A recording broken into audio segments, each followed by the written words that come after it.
Hey guys, have you ever wanted to try a nev-run?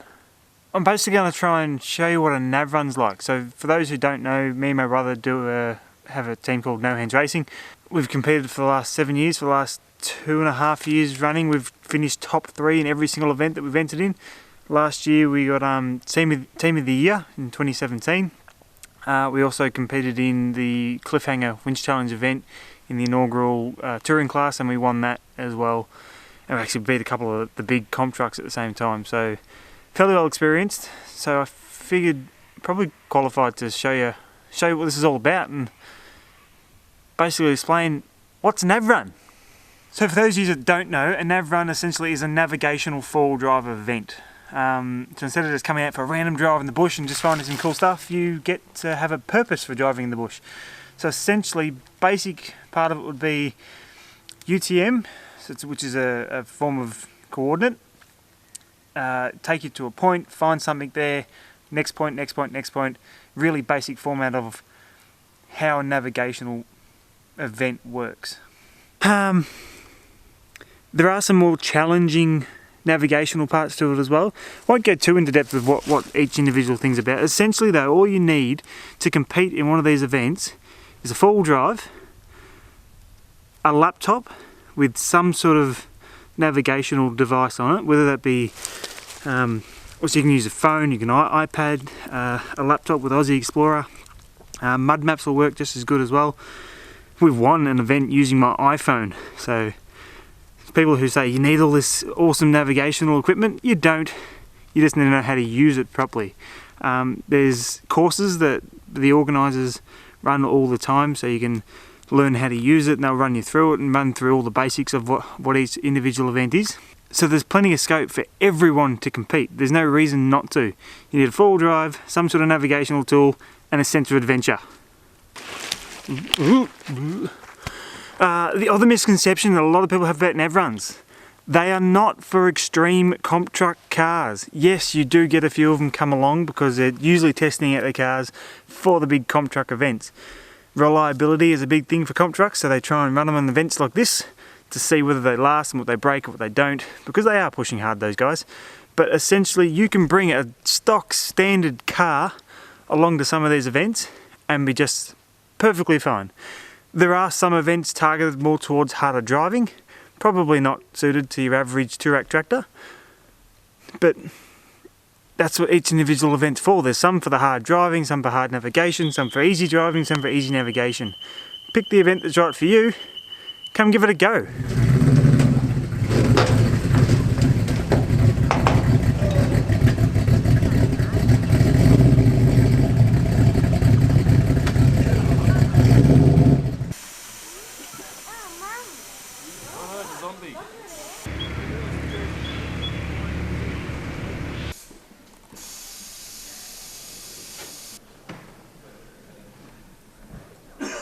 Course A, the main bigger course, everyone does that first. I drove that in the dry in about 5 hours, but I knew where I was going.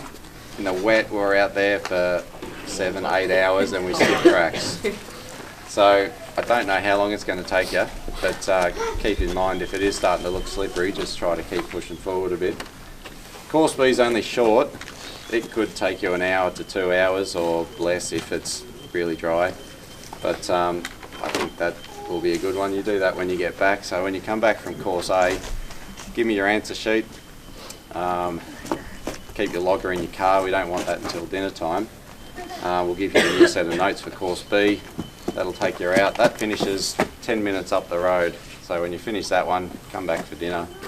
Then I want your logger, your answer sheet, scanned in with your little tag. We've got a mandatory 1 hour break. Give everyone a chance to have a feed. The dinner break between 5 and 7, so if you're coming in late, you've still got time. You come in any time between 5 and 7 and dinner will be ready for you. Once you've had your hour break, everybody gets 4 hours on course C. So if you come in at 5, have your dinner, go out at 6, then you've got 4 hours from then to get back. Same if you come in at the last minute at 7, leave at 8, you get back at 12 o'clock or something like that. everyone's doing that course in the dark, so it should all be pretty straightforward. But the bypass track also bypasses a lot of the good stuff. Is that on there? Oh, that's what both. So bypass here refers to the 3rd page.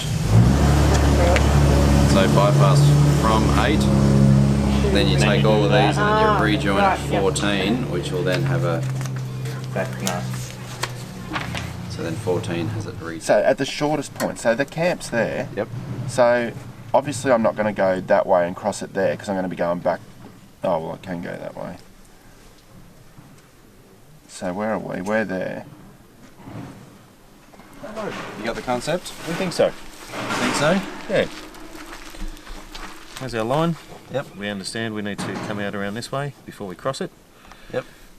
He's agreeing, so I think we're right. I'm agreeing that you've said something. And then we're going to to cross this as much as we can, but we understand we don't go to this point. Mm-hmm. We haven't read all the notes yet.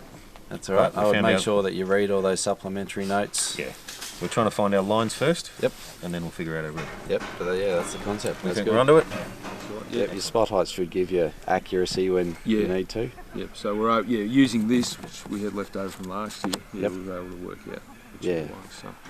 And then just make sure you read your supplementary notes because they will affect how some of these actually work.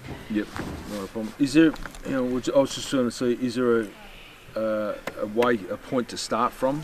Base camp. But was from here? Yep. Yeah, okay. I And- heard you say something for down the road and unmarked track. Oh, or that's something. for that's in your supplementary track notes. Is it? Yeah. So if you read through those, Is 6 that over the points- page? Probably. No, here we go. All right, okay. Getting your points worked out? Yeah, I think so. points work out. Yep. Back up to Looks here and then up to over there there. for 0.5. Yep. In pencil to start with. Yep. That's all right. And then, yeah. Kicking goals now, I think. Yeah. Now, once you get your lines in place, it's just a matter of trying to apply a track to them and Yeah. going from there. Easy.